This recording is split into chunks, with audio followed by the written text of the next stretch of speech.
Hello students, welcome to my YouTube channel. मैं अनिश माधानी आज आपको फिर से स्टैंडर्ड 11 कॉमर्स का ओसीएम सब्जेक्ट के अंदर chapter first nature, purpose and scope of business chapter कराने वाला हूं। ये चैप्टर में मैंने आपको बहुत सारे टॉपिक करवा दिए हैं। आज जो मैं टॉपिक लेने वाला हूं वो जो टॉपिक है प्रोफेशन। ये भी एक इकोनॉमिक एक्टिविटी के अंदर आता है। इकोनॉमिक एक्टिविटी के अंदर बिजनेस भी आता है। बिजनेस के बारे में मैंने आपको पूरा बता दिया। आज मैं आपको सिखाने वाला हूं प्रोफेशन, मतलब इकोनॉमिक एक्टिविटी जो है उसके अंदर प्रोफेशन भी आता है। मतलब बहुत सारे ऐसे लोग हैं जो प्रोफेशन से कमा रहे हैं, अलग अलग टाइप के प्रोफेशन करते हैं और वो अपनी इनकम अर्न करते हैं। तो आज इसके बारे में मैं आपको बताने वाला हूं। Okay, come to the point. Profession meaning a person with a specialised skill, knowledge, training and professional education render services and in return receive the fees is called the profession. देखो, प्रोफेशन का आपको simple meaning दिया है कि अगर कोई भी person अपने स्किल, अपने नॉलेज, अपने ट्रेनिंग, अपने प्रोफेशनल एजुकेशन से जो भी आपको सर्विसेज प्रोवाइड करते हैं और उसके बदले में जो फीस रिकवर करते हैं, that is called profession. A professional has to obtain the membership of the respective professional association. अगर आप प्रोफेशन से बिजनेस करते हो तो आपको प्रोफेशनल एसोसिएशन के अंदर मेंबरशिप होनी चाहिए। ये प्रोफेशनल एसोसिएशन क्या है जो मैं आपको आगे बताता हूं। He has to obey the established code of conduct of association। और ये जो एसोसिएशन ने जो नॉर्म्स बनाए हैं वो उसको फॉलो भी करने पड़ते हैं और उसको बोलते हैं कोड ऑफ कंडक्ट। मतलब एसोसिएशन के जो नॉर्म्स है वो कंपलसरी प्रोफेशनल पर्सन जो होता है उसको ओबे करना पड़ता है, मतलब मानना पड़ता है। देखो, यहाँ पे एग्जाम्पल दिया है, charter accountant has to have professional qualification of CA. अगर कोई चार्टर अकाउंटेंट है तो उसके पास प्रोफेशनल क्वालिफिकेशन मतलब एजुकेशन क्या होना चाहिए, वो सीए होना चाहिए। सीए मतलब charter accountant. And has to become a member of institute of chartered accountants of India. और वो चार्टर अकाउंटेंट्स ऑफ इंडिया का मेंबर भी होना चाहिए। ये एसोसिएशन है चार्टर अकाउंटेंट का। Doctor, lawyer, solicitor, chartered accountant etcetera are professional persons. Professional person के अंदर किसका किसका इंक्लूड होता है? तो डॉक्टर होता है, जो लॉयर होता है, सॉलिसिटर जो आपका फीस लेके काम करते हैं, तो वो भी किसके अंदर आते हैं? प्रोफेशनल पर्सन्स के अंदर। Professional skill can also be use for employment.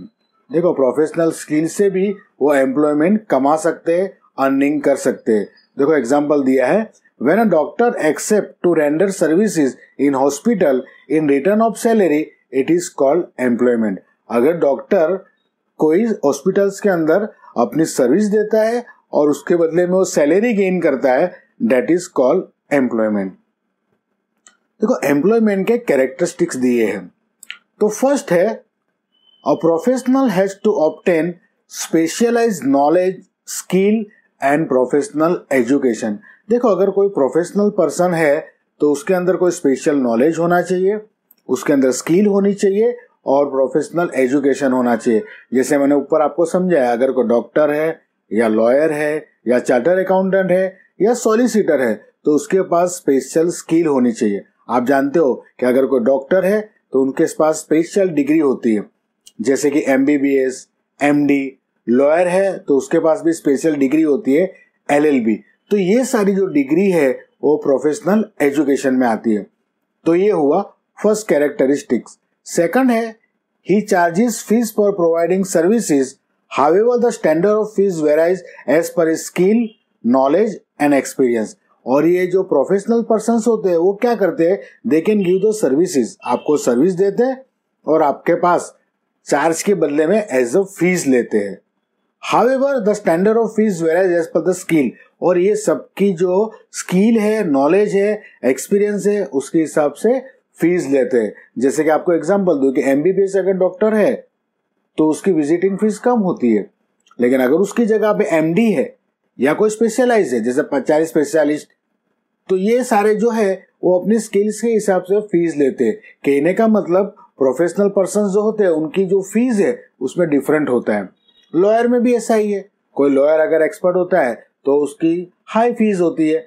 अगर जो कोई न्यू कमर है, कोई नया लॉयर है, तो उसकी हो सकता है कि उसकी फीस लो भी हो सकती है। तो ये डिफरेंस है। Third, the primary objective of professional is to render services.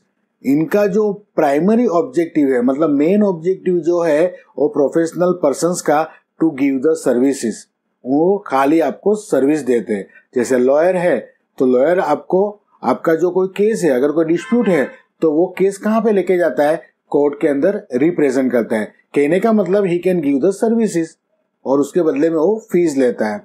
4, it has an independent activity for earning.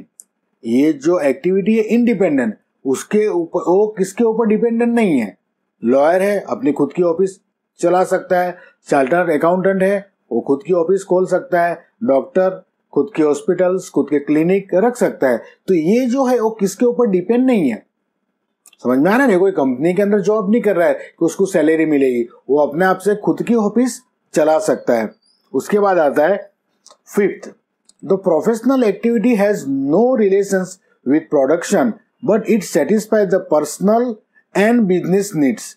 देखो, ज्यादातर प्रोफेशनल एक्टिविटी जो करता है वो कोई प्रोडक्शन नहीं कर रहा है, वो कोई प्रोडक्ट सेल नहीं कर रहा है या कोई प्रोडक्शन नहीं कर रहा है, but it satisfy the personal and business needs. ये जो बिजनेस की नीड है, बिजनेस की रिक्वायरमेंट है, और क्लाइंट को सेटिस्फाइड करने का काम जो है वो प्रोफेशनल पर्संस कर रहा है। देखो यहाँ पे एग्जांपल भी दिया है, a lawyer present a case in the court on behalf of the client and in turn charges fees. देखो, जो लॉयर होता है वो क्या करता है, तो अपने क्लाइंट का जो केस है वो कोर्ट में रिप्रेजेंट करता है और उसके बदले में वो क्या करता है, फीस चार्ज करता है। आगे का कैरेक्टर है, it is essential to obey the code of conduct laid down by the respective professional association. दूसरा क्या है, it is essential to obey the code of conduct, मतलब उनका जो इंस्टीट्यूशंस का कोड ऑफ कंडक्ट है, जो नॉर्म्स है, वो उसको फॉलो करना पड़ता है। रिस्पेक्टिव प्रोफेशनल एसोसिएशन, जैसे मैंने बताया कि अगर कोई चार्टर अकाउंटेंट है तो वो किसका मेंबर्स होता है, तो institute of charter accountant of India. Doctor के अंदर भी है इंडियन मेडिकल एसोसिएशन, बराबर इसमें है नहीं लेकिन है डॉक्टर के लिए भी Indian medical association of India, जो आपको सर्टिफाइड करता है। तो ये उसके कोड ऑफ कंडक्ट में रहकर उसको काम करना पड़ता है। उसके बाद लास्ट कैरेक्टर्स है, मॉनेटरी रिटर्न्स रिमेन्स अनसर्टन इन प्रोफेशन।